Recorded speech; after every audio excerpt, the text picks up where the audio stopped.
Edward Thomas Hardy was born on September 15, 1977, in Hammersmith, London, England. Tom Hardy is an English actor who has a net worth of $55 million. Some notable works he has appeared in include the films Inception, The Dark Knight Rises, Mad Max, Fury Road, Dunkirk, and Venom, as well as the BBC show Peaky Blinders. Profession: actor.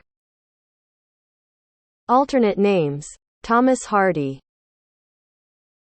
Trademark: deep raspy voice, muscular physique, extreme changes of physical appearance, blue-green eyes, frequently features his face partially covered, frequently works with director Christopher Nolan. Tom Hardy's height: 5 ft 9, 175.3 centimeters.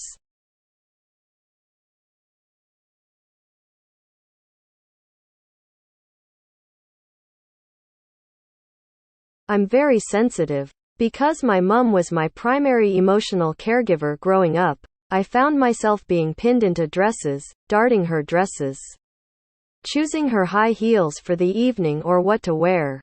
I'm very much a mommy's boy. I'm from a nice, suburban, middle-class family, but my tattoos remind me where I've been. Being an only child, I didn't have any other family but my mom and dad really, since the rest of my family lived quite far away from London. I wanted my dad to be proud of me, and I fell into acting because there wasn't anything else I could do, and in it I found a discipline that I wanted to keep coming back to, that I love and I learn about every day. If you look round Hollywood, there's no end of white smiles and six-packs. Long lines of beautiful people lining up to be incredible on film. The lack of carbohydrates can make you a little crazy. I have a very busy head. I have inside voices that I have learned to contain. A lot of people say I seem masculine, but I don't feel it. I feel intrinsically feminine. I'd love to be one of the boys, but I always felt a bit on the outside. Maybe my masculine qualities come from overcompensating because I'm not one of the boys. I hate publicists and publicity. But I love the people. My father came from an intellectual and studious avenue as opposed to a brawler's avenue. So I had to go further afield, and I brought all kinds of unscrupulous oiks back home, earless, toothless vagabonds, to teach me the arts of the old bagarre. I'm just getting settled as a responsible man, but if you split the elephant into little mouthfuls it will be fine. Fame and stuff like that is all very cool, but at the end of the day, we're all human beings. Although what I do is incredibly surreal and fun and amazing, and I'm really grateful for it. I don't believe my own press release. Do you know what I mean? I think I had only been working 9 months when I got Star Trek, and it was huge. It was very overwhelming.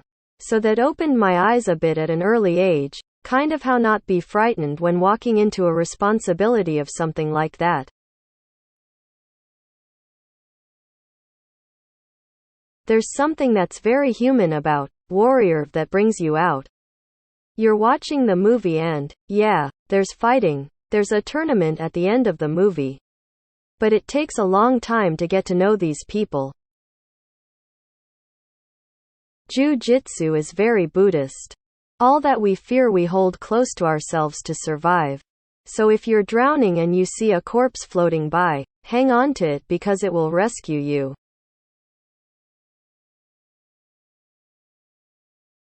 I have to make my bones with Hollywood to get in. And when I do, maybe I'll metamorphose from Mr. Muscles or whatever it is I am now and become an irascible tosser. I'm into parlor dramas. I'm into theater. I'm trained for the stage. I trained to do Chekhov and Shakespeare, I was trained for the stage. Maybe it's a little ambitious of me to presume that no matter how big the film is, that I can always go down to the shop to buy a pint of milk. It's about the characters, it's about the film, it's about the process of making stunning visuals and a huge, epic movie. It doesn't matter if my head was covered in a black plastic bag and I was bouncing around in a space hopper. That's the villain of Chris Nolan's Batman. I'm incredibly grateful to be playing the villain in a world which, if I really thought too hard about what I was doing, I would get very nervous about the size and the magnitude of the importance and responsibility of being a villain in the world of Batman. If I am duly compared to Marlon Brando at all, well, I can only think of the tea house of the Shanghai Noon, that they're comparing me to that. Nobody paid any attention career-wise to me in America until Bronson. It gave me a calling card and passage into America, where I've always wanted to work. I'm not a big guy anyway. I'm only, 150 pounds. I was 190 for Batman, 179 for Warrior. Films make you look big. I like to be other people, not me. And when you're on the red carpet, it's like, here's Tom Hardy. I don't want to be me. That's why I play other people. I play Xbox. I have a little boy to look after. I have dogs. I have things to do. I would love to be able to sit down and watch something like a movie. I watch my own movies because I have to.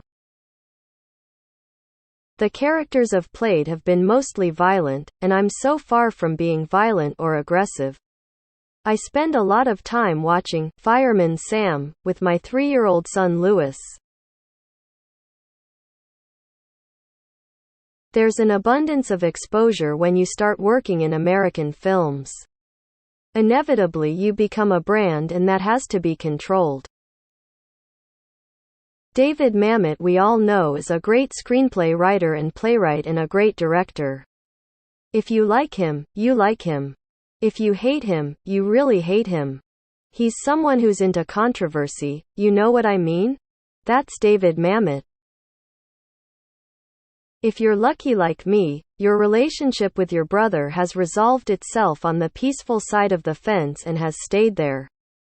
But if you're someone who's got a family that's all fractured and finding it hard to relate, that's a very sad place to be.